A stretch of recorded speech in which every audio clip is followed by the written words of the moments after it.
Salam sejahtera saudara yang kekasih di dalam nama Tuhan Yesus Kristus. Kembali kita bertemu. Nah, kali ini subtema kita adalah kutuk terhadap turunan. Nah, mengapa kita membicarakan ini?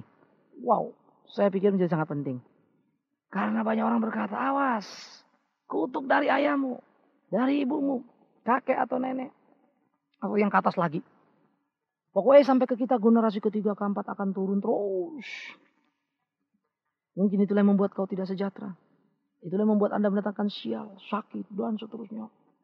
Karena itu, Anda perlu dilepaskan dari kutuk itu. Pelayanan ini adalah pelayanan untuk melepaskan dari kutuk. Apa begitu? Nah, kita mesti lihat baik-baik dulu. Pemahaman ayat ini apa? Maksudnya apa? Bisa iya orang itu terikat pada kutuk, tapi bisa juga tidak. Nah, karena itu mari kita memikirkan baik-baik saudara. Apa yang harus kita lakukan terhadap realita kalau memang itu ada? Dan bagaimana seharusnya? Nah, kita akan membuka Keluaran pasal 20 ayat 4 dan 5. Jangan membuat bagimu patung yang menyerupai apapun yang ada di langit di atas. Atau yang ada di bumi di bawah. Atau yang di dalam air di bawah bumi. Jangan. Sujud menyembah kepadanya atau beribadah kepadanya. Sebab aku Tuhan Allahmu adalah Allah yang cemburu. Yang membalaskan kesalahan bapa kepada anak-anaknya. Kepada keturunan yang ketiga dan keempat dari orang-orang yang membenci aku. Nah kalau kita melihat saudara-saudara, mengapa orang dikutuk hingga generasi ketiga keempat? Ini dulu yang harus kita lihat. Kenapa ayat ini berlaku? Ya. Ayat ini pertama mengisahkan kepada kita bagaimana orang-orang yang kemudian membuat patung yang menyerupai Allah dan menyembah kepadanya. Artinya dia mengambil hak Allah sebagai Allah yang hidup yang harusnya disembah. Allah satu-satunya. Ketika dia membuat patung maka dia sudah meniadakan Allah dan mengakui kekuatan lain. Maka dia sudah melakukan perlawanan terhadap Allah. Itu yang pertama. Ya, sehingga orang seperti itu harus dikutuk. Jadi dimurkai oleh Allah. Yang kedua, kalau kemudian si anak meneruskan dosa orang tuanya, maka ini memang akan kena kepada kutuk itu. Turun terus. Dan ini memang sangat mungkin. Penyembah-penyembah berhala mempunyai patung-patung sendiri di dalam kehidupannya. Disimpan di rumahnya. Orang-orang ada yang terikat turun-temurun. Entah karena itu model karena perdukunan sehingga gak mau percaya sama Tuhan. Warisan ilmunya turun itu. Diwarisi. Kadang-kadang suka gak suka, terima juga. Nah tetapi dia suka tidak suka memang gak Kristen, ya jadilah. Maka itu hidup dalam dirinya. Gak bisa dia lepas dari garis itu. Ya. Jadi dia mewarisi ilmu turun-temurun itu. Dia terikat kepada ikatan turun-temurun itu. Maka dia akan berlanjut kutuknya. Yang ketiga, karena memang keluarga itu menikmati dan menjadikan ini tradisi. Yang tidak boleh diubah. Tradisi keluarga kami begini. Wah, itu ada bagian-bagian tertentu yang mereka percayai. Kekuatan-kekuatan oknum tertentu. Oknum nenek moyang atau apapun. Itu membuat mereka generasi ke generasi selalu hidup jauh dari Tuhan. Ya sudah jelas. Orang begitu terkutuk di hadapan Tuhan. Jadi sudah. Orang dikutuk hingga keturunan ketiga atau keempat. Itu adalah karena sikap bebal manusia. Bukan kesewenang-wenangan Allah. Oh jadi semua orang main babat, main hukum aja. Yang benar aja. Nggak ada itu saudara. Loh kok begitu Pak Bigman? Oh. Mari kita lihat ulangan 24 ayat 16. Ulangan 24 ayat 16. Ini sama-sama kitab Musa ini. Bilang begini. Janganlah ayah dihukum mati karena anaknya. Janganlah juga anak dihukum mati karena ayahnya. Setiap orang harus dihukum mati karena dosanya sendiri. Lah, kalau ini ada orang dikutuk lalu keturunan ketiga keempat kena, di mana ini Tuhan? Bagaimana hukumnya ini? Bapaknya yang dosa kok anaknya kena? Dan bagaimana Tuhan menepati kalimatnya sendiri? Dosa anak tanggung jawab anak, dosa orang tua tanggung jawab orang tua. Tolong jangan Anda bilang ya, oh ini dosa yang beda nih. Hati-hati loh. Banyak orang nyelewengkan kalau sudah mau bela-bela pemahamannya sendiri ini jadi gawat gitu. Ngarang-ngarang sendiri. Pokoknya sudah jelas, dosa apapun itu. Tidak ada dosa, anak harus menanggung akibat karena dosa bapaknya. Tetapi kalau si anak meneruskan tradisi atau kebiasaan si bapak, ya otomatis itu turun pada dia. Itu maksudnya Tuhan. Jangan main-main. Karena kecenderungan main berhala seperti saya bilang tadi. Menjadi kecenderungan keterikatan turunan. Main-main sama setan kan begitu. Jadi semacam kontrak orang bilang begitu ya. Nah itu menjadi berbahaya. Oleh karena itu, kita harus memerhatikan. Tidak ada kaitan kutuk kepada generasi turun. 3, keempat ini kita apa ke 1, ke apa ke 2, ke 3 atau ke 4. Jangan pusing. Ya. Karena apa? Tidak ada urusannya kalau sang anak itu bertobat. Jadi kalau anaknya sudah bertobat, ngapain takut? Ngapain mikirin soal kutuk mengutuk itu? Ini akibat kutuk. Tidak sejahtera begini. Omong kosong. Anda tidak memerlukan pelepasan itu kalau dia sudah bertobat. Begitu. Maka pertobatan dia itu menjadi jauh lebih penting. Itu yang harus diperhatikan, itu yang harus dilihat. Sekali lagi seperti saya suka bilang. Kalau mau memperhatikan betul-betul, perhatikan kehidupan orang secara utuh. Jangan separuh-paruh, mana yang paling penting ya dipentingin. Yang nggak penting ya jangan dipaksain. Kan begitu mestinya. Oleh karena itulah kalau saudara ngelihat jelas sekali dalam kasus 2 Tawari 33. Ayat 21 sampai 25. Amon itu berumur 22 tahun waktu dia menjadi raja. Dan 2 tahun lamanya ia memerintah di Yerusalem. Nah, ayat 22. Ia melakukan apa yang jahat di mata Tuhan. Seperti yang telah dilakukan Manasye ayahnya. Amon mempersembahkan korban kepada segala patung yang dibuat Manasye ayahnya. Dan beribadah kepada patung-patung itu. Ya. Nah, itu yang gawat. Jadi Amon berbuat banyak kesalahan. Tetapi kemudian naik anaknya Yosia. Umur 8 tahun. Itu pasal 34. 2 Tawari 34, 1 sampai 7. Lalu dikatakan ayat 2-nya. Ia melakukan apa yang benar di mata Tuhan dan hidup seperti Daud bapak leluhurnya. Tidak menyimpang ke kanan atau ke kiri. Langsung dia membereskan patung berhala dan seterusnya. Dan dia diberkati Tuhan. Bayangkan itu. Kakeknya berhala. Bapaknya berhala. Dia tidak. Tak ada kutuk sama dia. Iya kan? Jadi dia gak perlu pendeta yang nawar-nawarin untuk dilepasin dari kutuk. Iya. Karena dia sudah terima Tuhan dan percaya Tuhan dan hidup dalam Tuhan. Yang mencari Allah Daud bapak leluhurnya. Yang mencari kebenaran sejati itu. Sehingga dia tidak kena dari hal. Jadi kalau si anak sudah bertobat tidak ada urusan. Si anak hidup di dalam Kristus sudah lebih dari cukup. Ya. Saya ingat betul ada satu pembicara dari Belanda datang ke Indonesia. Ini berapa puluh tahun lampau. Lalu bicara seperti itu. Dia katanya ada orang di Hawaii begitu. Sudah terima Tuhan, ini yang gawat. Sudah hidup dalam Tuhan. Tapi seringkali gak sejahtera. Kemudian dilayani cek punya cek. Ternyata katanya kakeknya itu tukang pukul. Jadi dosa kakeknya itu yang tukang pukul itu turun sama dia. Nah, lalu dia dilepaskan dari kutuk itu. Begitu ya. Nah waktu dia dilepaskan dari kutuk itu lalu dikatakan kutuk itu lepas. Nah yang lucunya kita kan nanya. Dilepaskan dengan kuasa apa? Dijawab kuasa Yesus. Lah dia bertobat dengan kuasa siapa? Lah kuasa Yesus. Ini Yesus ini guyonan apa gimana sih? Sehingga pada waktu pertama anak itu bertobat dan terima Yesus. Masa Yesus tidak bersihkan semua? Sehingga perlu edisi kedua. Ya, gelombang kedua.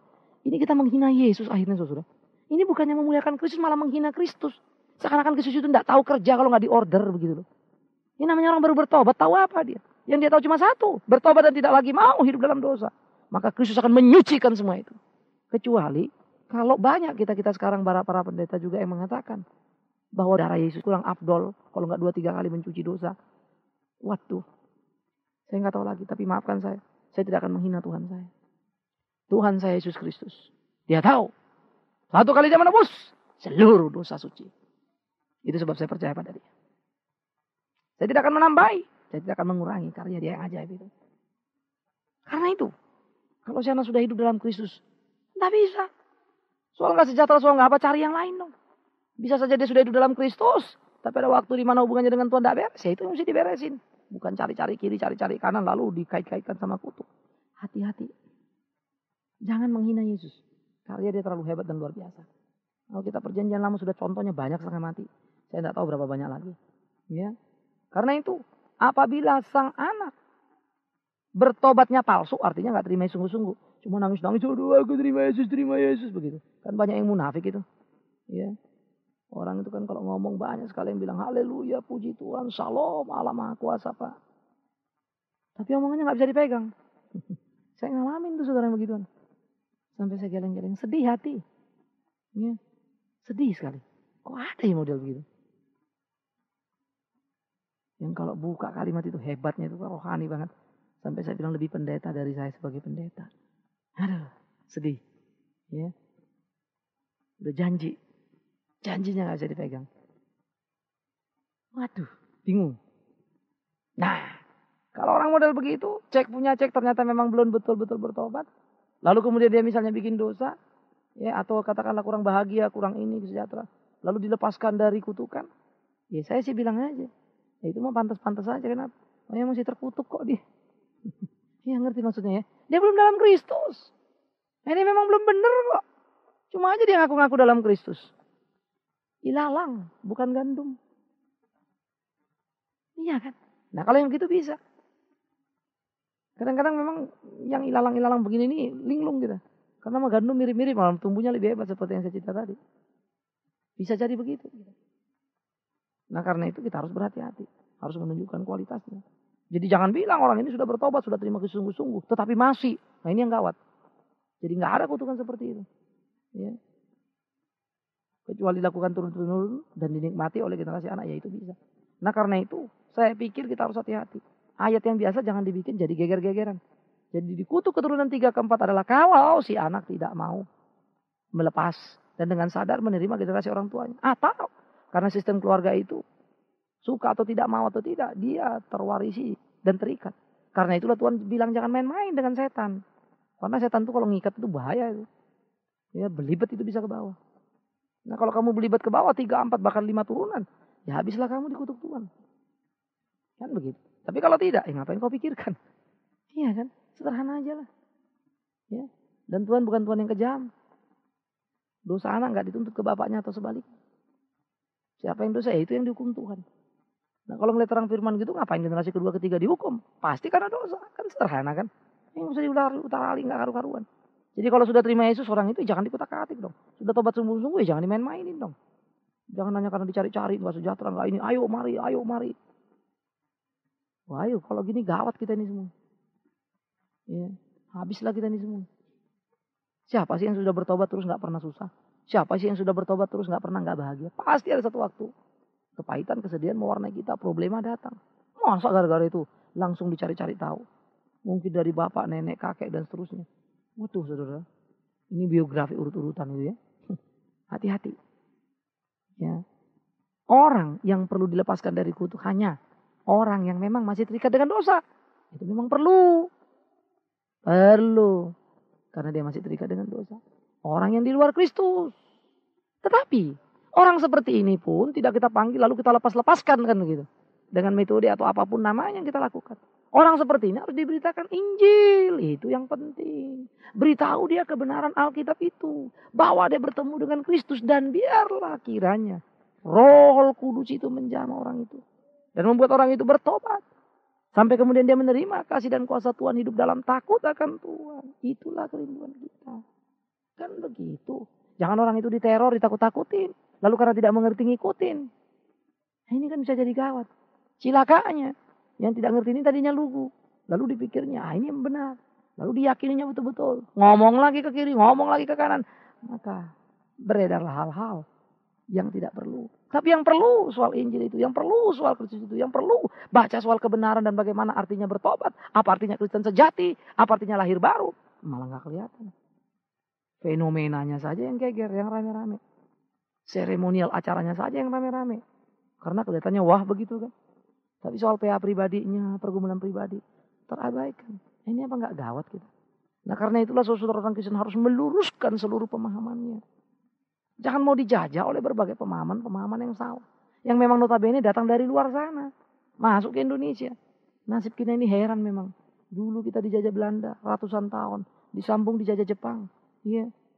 Selesai dari penjajahan fisik kita masih terus dijajah. Dijajah secara ekonomi, utang kiri, utang kanan. Bukan ekonomi saja. Kita pun dijajah secara budaya. Maka anak kita lebih suka budaya barat daripada timur. Karena timur pun tidak tahu lagi budayanya, khususnya Indonesia ini. Mana budaya Indonesia? Tidak tahu kita yang mana yang budaya Indonesia. Cilakanya lagi. Sampai teologi pun kita dijajah. Apa kata orang dari luar negeri sana? Amin. Amin lah kita langsung di sini. Tanpa lagi mau lihat Alkitab atau cek Alkitab. Geger lah kita di sini. Datang tamu dari luar negeri. Berduyun-duyun semua orang datang. Padahal yang diomongkan jauh daripada kebenaran. Tapi hamba-hamba Tuhan dalam negeri bicara kebenaran. Nggak ada yang doyan dengar. Yang bicara kepalsuan. Semua doyan dengar. Kenapa? Karena memang kebanyakan kita orang-orang palsu. Yang memang gak suka kebenaran sejati. Karena gak enak di kuping sih. Itu kan. Kita mesti jujur dong. Kita mesti fair. Ini urusan pribadi loh sama Tuhan. Maka kita perlu membelah diri kita baik-baik. Itu sebab fenomena-fenomena memang menjadi menarik. Lepas ini, lepas itu. Wah, caranya seremonial. Wah, sekali kan begitu. Wah, hati-hati. Jadi orang bisa terikat, bisa. Yang dia perlukan Injil. Layani dia pribadi. Beritakan Injil itu pada dia. Ajak dia mengakui semua dosanya pada Tuhan. Kan begitu. Pelayanan pribadi penting sekali. Supaya dia bertemu dengan kesejatian itu. Maka dalam kesejatian pertobatannya lah dia dimenangkan. Diperteguhkan oleh kuasa roh Tuhan itu. Sehingga dia bukan pecundang tetapi dia pemenang. Dan tidak lagi perlu ada yang ditakuti dalam kehidupannya. Karena dia tidak bergaul lagi dengan dosa. Nggak ada lagi kutuk itu. Karena itu saya pikir jangan nambah-nambahin kerjaan kita lah. Ya, banyak yang memerlukan konsentrasi kita sebagai orang-orang Kristen. Bagaimana kita berkonsentrasi harus memikirkan yang namanya lahir baru. Lalu bagaimana pula itu hidup baru. Lalu bagaimana tanggung jawab Kristianinya. Dan seterusnya. Kita tidak boleh terjebak, terkurung hanya pada tembok-tembok gereja kita. Beracara di dalam saja. Kita mesti keluar memikirkan.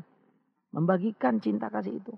Bagaimana kita bisa berteriak soal mujizat-mujizat dari hari ke hari terus. Tapi banyak orang lapar tidak kita pedulikan. Kita tidak mau berbagi harta benda gitu. Kan ironis sekali itu. Tragis sekali itu. Gimana kita bisa bicara pelepasan-pelepasan dan lain sebagainya. Kutukan ini dan seterusnya. Tetapi kita lalai terhadap cinta kasih. Terhadap banyak orang yang ada di sekitar kita. Saudara-saudara kita. Nah karena itu saudaraku yang kekasih. Kutuk terhadap turunan itu sangat jelas. Cintailah Alkitabmu pertama kali. Baru Pak Pendeta. Kasihilah Alkitab itu. Yaitu firman hidup itu. Yang pertama, utama, lebih dari apapun juga. Dengan demikian saudara baca baik-baik. Maka saudara ketemu Keluaran 20 ayat 5. Tapi juga baca Ulangan 24 ayat 16. Ya, yang mengatakan dosa bapak ditanggung bapak, dosa ibu ditanggung ibu. Anak-anak tidak berurusan dengan dosa bapaknya. Seakan-akan kontradiksi dengan Keluaran 20 ayat 5. Tidak. Dalam Keluaran itu betul. Karena memang di latar belakangnya penyembahan berhala sering kali berkepanjangan sebagai kontrak dengan setan. Menghancurkan dia. Itu jadi warning, diperingatkan Alkitab. Jangan main-main gitu. Oleh karena itulah. Kalau kecenderungan itu terjadi ya geger. Dia merusak sendiri. Bukan dirinya saja. Tapi kemudian anak cucunya ke bawah sana. Tetapi ketika kemudian Tuhan mampir pada kehidupan orang seperti ini. Dimerdekakan dan dibebaskan dalam Tuhan. Ya, mereka sudah bertobat sungguh-sungguh. Puji Tuhan. Hidup mereka sudah menjadi cukup. Karena itu, jangan hanya karena merengek soal sakit. Jangan hanya karena merengek soal masalah. Lalu kau cari kiri, cari kanan. Pak, tolong saya dilepaskan. Lepaskan dari apa? Situ jalan hujan-hujan, pusing kepalanya. Sudah pusing, minta dilepaskan. Kan gawat ini. Sampai pusing aja minta dilepasin. Makan tuh bodrek, doa baik-baik. Dalam nama Yesus minum. Itu kena hujan kok larinya ke pelepasan sih. Hati-hatilah. Jangan anggap-anggap campur aduk. Seperti yang saya bilang sebelumnya. Lalu kemudian anggap nanti ini sakit kepala, ini setan yang bikin ini. Yang situ sudah kondisi tidak sehat, lu nggak terlalu bagus begitu ya. Atau panas tiba-tiba hujan, di situ malah kena hujan. Ya pusing kepalanya. Kenapa dibikin pusing lagi? Dengan pikiran-pikiran yang macam-macam. Sederhana saja lah. Ya, Alkitab juga begitu kok. Nggak jelimet-jelimet amat. Baca Alkitab, perhatikan baik-baik, renungkan baik-baik. Ya kan? Nah dengan demikian saudara, kita bisa jadi satu tubuh yang utuh. Melihat kebenaran secara utuh. Nah kiranya Tuhan menolong kita, memimpin kita. Karena itu bagi saudara yang mungkin pernah terjebak, lalu masih dalam kebingungan. Demi Tuhan yang hidup. Bersungguh-sungguh dengan Tuhanmu. Beriman kepada Tuhanmu. Bukan orang lain. Ya. Bagi saudara yang salah konsep, ketakutan, kegentaran. Rasa keterikatan, hati-hati. Dalam nama Yesus. Biar engkau dibebaskan. Merdekalah. Yang penting berlutut di hadapan Tuhan. Doa sungguh-sungguh pada Tuhan. Kalau engkau taat padanya, ia mengasihi. Dan dia tahu apa yang harus dilakukannya untukmu. Kalau kau berdosa, ia murka padamu. Karena itu bertobatlah segera. Kiranya cintanya memenuhimu. Amin. Kita berdoa. Kami bersyukur untuk apa yang bisa kami pikirkan pada kesempatan pagi ini. Biar Tuhan yang menyempurnakan supaya kami tidak terjebak dalam perangkap dunia ini. Akhirnya kami menjadi salah karenanya. Kami salah memahami prinsip-prinsip kebenaran karena kami kurang bergaul dengan firman hidup. Ampuni kami. Karena itu kami berdoa menyerahkan seluruh pergumulan pengharapan kami ke depan. Ke dalam tangan-Mu ya Allah. Di dalam nama Yesus Kristus kami berdoa.